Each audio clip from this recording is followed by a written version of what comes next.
네, 오늘 본문 사무엘 1장은 아주 유명한 본문입니다. 한나의 서원 기도에 관한 내용입니다. 이 사무엘상 1장을 묵상하면서 두 가지 질문을 생각해 볼 수가 있습니다. 방송실 첫 번째 내용을 띄워주십시오. 네, 사무엘상 1장은 왜 불임 여성의 이야기로 시작하고 있는가? 이 첫 번째 질문이고, 두 번째는 이 한나가 아기를 갖지 못해서 기도하고 응답받은 이야기인가라는 질문입니다. 오늘 이 두 질문을 중점적으로 해서 말씀을 우리가 함께 묵상하기를 원합니다. 다음 PPT를 넘겨주십시오. 네, 우리가 읽었던 본문 1절 말씀을 보면 한 사람의 족보가 여기에 기록이 되어 있습니다. 엘가나라 하는 사람이 여기에 소개되고 있는데요. 이 사람의 이 족보가 역대상 6장 26절에 보면 아주 상세하게 기록이 되어 있습니다. 이 사람이 어떤 집안이었냐면 레위의 자손입니다. 근데 레위의 자손인데 레위의 자손 가운데서도 제사장 집안입니다. 그러면서 이 사람의 집안이 그핫 또는 고핫 자손의 집안이다. 이렇게 역대기 6장에는 기록이 되어 있습니다. 그러니까 엘가나는 평범한 집안이 아니라는 거죠. 당시 거룩의 대명사 제사장 집안 사람입니다. 그러면서 이 집안 사람들은 찬양을 담당했던 그런 사람인데 그 후손이 바로 엘가나라는 사람이죠. 요즘에 말하면은 진짜 돈이 많고 잘 나가는 집안을 뭐라고 말합니까? 네, 금수저 집안 이렇게 말하지 않습니까? 근데 금수저 집안보다도 더 위에 있는 집안을 요즘에 부르기에는 핵수저 이렇게 표현을 하는 것도 들었는데, 근데 금수저로는 부족한 것 같습니다. 핵수저 같은 어마어마한 집안의 사람이 누구냐? 여기 1절에 나와 있는 엘가나라는 사람입니다. 대단한 집안이죠. 다음 넘겨주십시오. 신앙의 명문 가문, 대단한 집안의 사람인데 2절 말씀을 보면 제일 먼저 기록된 말씀이 뭐라고 기록이 되었습니까? 그에게 두 아내가 있었으니. 1절 말씀을 여러분 다시 한 번 더 생각해 보십시오. 신앙의 명문 가문입니다. 제사장 집안이죠. 그리고 대단한 사람들이 많이 있습니다. 훌륭한 사람들이 많이 있죠. 이 가문에는. 그런데 2절에 보면은 시작될 때에 그에게 두 아내가 있었다. 신앙의 명문 가문 사람인데 신앙이 굉장히 뛰어나고 훌륭한 사람인데 그에게 두 아내가 있었다. 뭔가 좀 이상하지 않습니까? 어울리지 않는 그런 내용이 여기에 기록이 되어 있습니다. 지금 이 시대의 배경은 사사시대입니다. 이 사사시대는 영적 암흑기라고 말하죠. 자기 자신이 왕이 되어서 하나님 앞에 불순종하고 모두가 타락했던 시대입니다. 그래서 이 집안이 신앙의 명문 가문이지만 이 시대적 타락상을 드러내고 있는 거죠. 대단한 집안의 사람이 두 아내가 있었다라는 것은 다른 지파의 사람들은 어땠을까요? 더 타락했을 겁니다. 그러니까 우리는 이 1절과 2절을 통해서 이 시대적 타락상을 보게 되어집니다. 그러니까 하나님께서는 기본적으로 일부 일처제를 명하셨습니다. 그런데 인간의 타락으로 이 제도는 점차 무너졌고 이스라엘도 이 가나안의 그 영향을 받아서 일부 다처제가 일반화되었습니다. 그래서 이 당시에는 아내가 2명이 있든 3명이 있든 별 문제가 되지 않았던 그런 시대입니다. 다 그렇게 살았기 때문이죠. 그러니까 엘가나에게 두 아내가 있었다라는 것은 아무런 문제가 되지 않았던 그런 시대입니다. 1절과 2절을 통해서 시대의 타락은 더욱 선명하게 나타나고 있습니다. 제사장 집안이 이렇게 타락했으니 다른 사람들은 얼마나 더 하나님 앞에 범죄한 채 그렇게 살아갔을까요? 이어지는 2절 말씀을 보면 이 중반절에 집안의 그 서열이 바뀌게 되는 것을 보게 되죠. 이 엘가나라는 사람의 아내들이 소개되고 있는데 첫째 아내가 누굽니까? 한 사람의 이름은 한나요. 다음 두 번째 아내의 이름은 누구입니까? 브닌나. 네, 한나와 브닌나가 이 엘가나의 아내들입니다. 먼저 이제 소개될 때는 한나가 소개가 되어 있죠. 사람의 이름은 한나요. 또 한 사람의 이름은 브닌나라. 그런데 뒤에 있는 내용을 보면 자식이 있고 없고에 따라서 이 집안의 서열이 바뀌게 되는 것을 보게 됩니다. 원래는 한나가 본처죠. 아내죠. 브닌나는 첩입니다. 그런데 자식이 있고 없고에 따라서 이 가정의 집안의 서열이 바뀌게 되는 것을 보게 됩니다. 이 브닌나가 한나의 서열을 뛰어넘게 되는 것이죠. 열매가 있어야 할 여인에게는 열매가 없습니다. 열매가 없어야 할 여인에게는 열매가 있습니다. 이것은 당시 이스라엘의 영적 상태를 그대로 드러내고 있는 겁니다. 당시 종교 지도자들이 타락했고 모든 백성들이 타락했습니다. 마치 열매가 없는 무화과 나무 같은 그런 모습이 당시 이스라엘의 모습이었습니다. 이 사무엘상 1장을 기록한 저자는 독특한 구조로 이 1장의 내용을 기록하고 있습니다. 그 구조를 교차대구라는 구조입니다. 이 교차대구라는 구조는 똑같은 패턴을 반복하고 있는 구조입니다. 그러니까 여기에는 중요한 의도를 두고 있는 거죠. 일부러 그렇게 기록한 겁니다. 일정한 패턴을 반복하면서 기록을 하면서 오늘 이 사무엘상 1장에는 마지막에는 어떤 사람에 관한 내용은 감추고 있는 그런 형식으로 되어 있습니다. 그 다음 넘겨주십시오. 2절과 3절을 보시면은 이 패턴이 이제 우리 눈에 보이게 되는데 히브리 원문에는 이 교차대구 구조가 잘 나타나 있습니다. 근데 우리가 보고 있는 성경에는 조금 흐리게 나와 있죠. 자, 2절을 보면 자, 교차대구를 우리가 잠깐 보겠습니다. 브닌나에게는 자식이 있고 한나에게는 자식이 없고 3절에 보면 또 다른 사람이 여기에 소개되고 있죠. 엘리에게는 자식이 있습니까? 없습니까? 있죠. 홈리와 비나스 잘 아시지 않습니까? 엘리에게는 자식이 있고 그 다음 누구에게는 자식이 없다 이런 형식으로 의도적으로 오늘 이 사무엘상 1장 기자가 이렇게 기록을 한 겁니다. 이 교차대구에 관한 내용은 나중에 이후에 다시 한번 더 살펴보도록 하겠습니다. 이 4절과 또 5절을 보시면은 이 엘가나가 두 아내 중에서 누구를 더 사랑했는지를 우리는 알게 되어집니다. 이 엘가나가 제사를 드리는 날에 그가 제사를 드리러 갔을 때 아내들에게 이제 내려주셔도 좋습니다. 제물을 나누어 줬는데 이 브닌나에게 준 몫보다 이 한나에게 준 몫이 2배나 더 많았습니다. 왜 더 많은 몫을 줬냐? 이 5절에 보면 이는 그를 사랑함이라 라고 나와 있습니다. 그러니까 이 엘가나는 자식이 없지만 자식을 놓지 못했지만 한나를 더 사랑했다는 것을 우리는 보게 되어집니다. 그런데 이 엘가나의 갑절은 한나에게 전혀 위로가 되지 못했습니다. 왜 그렇습니까? 한나에게는 그 누구도 위로할 수 없는 문제가 있었기 때문이죠. 그 문제가 무엇이었습니까? 여러분, 한나의 가장 큰 문제가 무엇이죠? 한번 이야기해 보십시오. 꿀먹은 벙어리처럼 있어서는 안 됩니다. 뭐 때문에 한나가 정말 슬퍼하면서 괴로워했습니까? 자식이 없었기 때문에. 맞습니다. 그녀는 자식이 없었기 때문에 매우 큰 고통을 겪고 있었습니다. 맞습니다. 자식이 없어서 슬픈 거죠. 하지만 여기에는 중요한 한 가지 사실이 더 있습니다.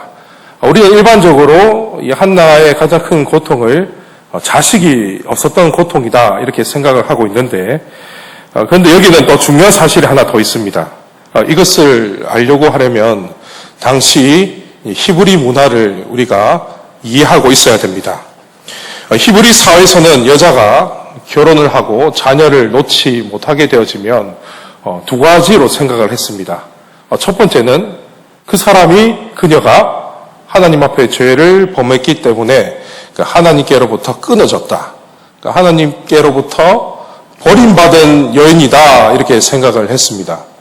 두 번째로는 저주받은 여인이다. 이렇게 생각을 했던 것이죠. 이것은 당시 사회에서 있었던 사람들이 비난할 수 있었던 명분이었습니다. 왜냐하면 죄를 지어서 그의 상응한 대가를 치르고 있는 자이기에 얼마든지 유대 사회에서는 이런 자를 비난하고 욕할 수 있었습니다. 오늘 우리가 읽었던 이 1장 말씀에 보면 이 분인나가 첩인데도 불구하고 한나를 괴롭게 한 이유가 여기에 있는 거죠. 그러니까 그녀는 하나님께로부터 버림받았거나 저주받은 여인이다라는 사실입니다. 그렇다면 여러분, 이 한나의 위로할 수 없는 슬픔은 단지 자식이 없는 문제입니까? 이 한나의 슬픔은 복합적인 문제였습니다. 자식이 없는 것 크죠. 이것 때문에 고통을 많이 받았습니다. 그런데 여기에서 플러스해서 어떤 문제가 또 있습니까? 하나님과의 관계적인 문제까지 함께 섞여 있는 것입니다. 이 분인나가 한나를 괴롭힐 때마다 한나는 어떤 마음이 들었을까요? 정말 괴로웠을 겁니다. 살기 싫었을 것입니다. 그래서 그녀는 하나님께 기도했을 때 이렇게 기도하지 않았을까요? 하나님, 저는 당신께로부터 버림받은 존재입니까? 하나님, 저는 당신으로부터 저주받은 여자입니까? 그래서 아들이 없는 겁니까? 이런 식으로 그녀가 기도를 하지 않았을까요? 그래서 이 한나의 가장 큰 문제는 단지 자녀의 문제라기보다는 이 자식이 없게 된 그 근원적인 문제였습니다. 이것은 바로 하나님과의 관계적 문제였던 것이죠. 이 문제가 그녀를 더 크게 고통스럽게 했을 것입니다. 그 누구도 이 한나를 위로할 수 없었던 가장 큰 문제는 바로 하나님과의 관계적인 문제였습니다. 그래서 한나는 실로에 있는 성막에 올라가서 통곡하면서 기도했습니다. 그녀가 얼마나 간절하게 기도했는지 목소리조차 나오지 않을 정도로 기도를 했습니다. 여러분, 이런 경험 해본 적 있으십니까?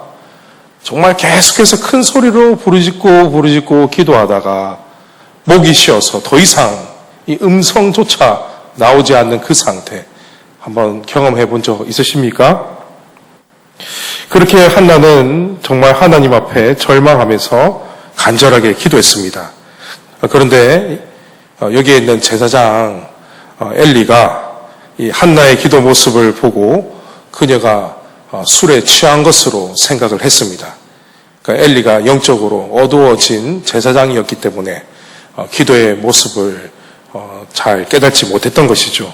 그래서 한나에게 언제까지 취하여 있겠느냐, 술을 끊으라 라고 말했습니다. 그러자 한나는 자신이 술에 취한 것이 아닌 것을 이 엘리 제사장에게 말했습니다. PPT 띄워주십시오. 자, 15절 말씀을 띄워주십시오. 자, 한나가 대답하여 이르되 내 주여 그렇지 아니하니이다. 나는 마음이 슬픈 여자라. 포도주나 독주를 마신 것이 아니요 여호와 앞에 내 심정을 통한 것뿐이오니 이렇게 말하고 있습니다. 그러니까 여러분 이 색칠된 부분을 주목하십시오. 여호와 앞에 내 심정을 통한 것이다. 그녀가 이렇게 변론한 것이죠. 그러니까 여호와 앞에 심정을 통한 것이 무엇이냐? 우리가 잘 알아야 됩니다. 이 뜻을 의미를 알려고 한다면은 이 한나의 기도가 어떤 기도인지 그 기도 내용을 우리가 살펴보아야 합니다. 방송실 그 다음 10절과 11절을 띄워주십시오. 자, 이 한나가 하나님 앞에 소원 기도했던 내용을 여러분 주목하십시오. 제가 한번 쭉 읽어보도록 하겠습니다. 한나가 마음이 괴로워서 여호와께 기도하고 통곡하며 소원하여 이르되 만군의 여호와여 만일 주의 여종의 고통을 돌보시고 나를 기억하사 주의 여종을 잊지 아니하시고 주의 여종에게 아들을 주시면 내가 그의 평생에 그를 여호와께 드리고 삭도를 그의 머리에 대지 아니하겠나이다. 여러분 색칠된 부분을 다시 한번 주목하십시오. 자, 이 한나의 기도 내용을 보면 이상합니다. 좀 그렇지 않습니까, 여러분? 지금껏 아들을 달라라고 기도를 해왔는데, 그런데 이 11절 말씀을 보면 아들을 주시면 어떻게 하겠다라고 기도하고 있습니까? 그를 여호와께 어떻게 한다고 하고 있죠? 드리고, 지금껏 고통을 받으면서 나는 하나님께로부터 끊어진 여인입니까? 저주받은 여인입니까? 그래서 아들이 없는 겁니까? 이렇게 기도했던 여인이 이상합니다. 기도 내용을 보면 아들을 주시면 여호와께 드리겠다. 여러분 이해되십니까? 그래서 여러분 우리가 앞에서 심정을 통했다는 의미가 이 기도 내용을 통해서 우리는 그 뜻을 알 수 있게 되어집니다. 이것은 어떤 의미를 가지고 있냐면 마음을 쏟아내다라는 뜻인데 이 한나가 자신의 슬픔을 하나님 앞에 그대로 다 토해내고 쏟아냈다는 뜻입니다. 그러다가 그녀는 하나님과의 마음이 통하게 되었다는 뜻입니다. 심정을 통하게 된 것입니다. 하나님의 마음을 깨닫게 된 것이죠. 자신의 그 고통을 하나님 앞에 다 쏟아내었더니 하나님의 마음을 알게 되었다는 겁니다. 하나님께서 한나에게 당신의 마음을 알려주셨던 것입니다. 그때 하나님은 한나에게 이렇게 말씀하시지 않았을까요? 한나야, 너 자식이 없으니 인생이 참 의미가 없지. 나도 그렇단다. 너 자식이 없으니 정말 마음이 괴롭지. 나도 지금 이 시대에 내 백성, 내 자녀가 없어서 너무나도 괴롭단다. 한나야, 정말 괴롭지? 나도 너무나도 지금 괴롭단다. 알겠니, 한나야? 이 심정이 통했다는 게 이 의미인 것이죠. 사랑하는 성도 여러분, 이 한나가 슬픈 마음이 없었더라면, 심정을 통하는 기도를 하지 않았다면, 당시 그 시대 가운데 마음 아파하시는 그 하나님의 마음을 알 수 있었을까요? 그래서 하나님은 한 여인에게 불임의 사건을 경험하게 함으로써 당신의 마음을 알려주신 것입니다. 한나는 이 기도를 통해서 동지감을 느꼈습니다. 아, 우리 하나님이 나처럼 마음이 많이 아프시구나. 나처럼 지금 고통받고 계시구나. 하나님, 그렇군요. 그렇군요. 저처럼 하나님 정말 마음 아파하시는 거군요. 제게 아들을 주시면 이 아들을 당신께 드리겠습니다. 여러분, 이게 바로 한나의 서원 기도입니다. 우리가 서두에 교차 대구라는 구조를 잠깐 살펴보았습니다. PPT 다시 띄워주십시오. 이 사무엘상 1장의 저자는 의도적으로 이 교차 대구를 통해서 여기에는 자신의 숨겨둔 의미를 여기에는 기록하고 있죠. 의도적으로 이렇게 기록을 한 겁니다. 분인나에게는 자식이 있습니다. 한나에게는 자식이 없습니다. 엘리에게는 자식이 있습니다. 그 다음 누구에게는 자식이 없다. 누굴까요, 여러분? 물음표는 하나님에게는 자식이 없다. 이 사사시대 가운데 하나님의 마음을 한나에게 이렇게 알려주신 것입니다. 사랑하는 성도 여러분, 오늘 이 시대는 정말 사사시대처럼 완전히 폐악하고 타락한 시대입니다. 겉보기에는 나라가 바로 돌아가는 것처럼 보이고 기독교가 부흥한 것처럼 보이지만 전혀 그렇지 않습니다. 완전히 타락하고 철저하게 무너진 시대입니다. 하나님이 찾으시는 한 사람이 없는 그런 시대처럼 보여집니다. 그러나 저와 여러분이 이 시대에 우리 아버지 하나님께서 찾으시는 한 사람이 되어야 하지 않겠습니까? 정말 하나님께서 찾으시는 진정한 백성이 되어야 하지 않겠습니까?